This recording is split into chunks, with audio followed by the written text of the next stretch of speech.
আসসালামু আলাইকুম। আপনারা কেমন আছেন? নিশ্চয়ই ভালো আছেন। আজকে দেখেন আমার বাবলুর ছাদ বাগানে কি সুন্দর আনারকলি ফুল ফুটেছে। দেখতে খুবই সুন্দর লাগছে, আর এই ফলগুলো খেতে দারুণ। আর ভিতরে কালো কালো আটি এবং ট্যাং যেরকমের হয়, সে একদম ট্যাংয়ের মতোই, ট্যাং ফল বলা যায়।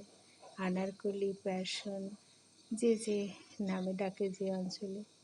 এগুলো মূলত কক্সবাজার, হ্যাঁ, ওখানে পাওয়া যায়। সি বিচে অনেক মানুষ খায় এগুলো ফল।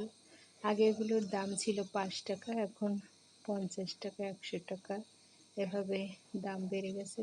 চাহিদা বেড়ে যাওয়ার সাথে সাথে দেখেন এই ফলটা পাকলে এরকমের হয়, একদম চুপসে যায়, আর ভিতরে কালার একদম ইয়েলো কালার হয়। খেতে দারুণ হয়। চিনি, লবণ এগুলো দিয়ে মূলত আমরা খাই। আপনাদের সবাইকে দাওয়াত রইল, সবাই আসবেন। আল্লাহ।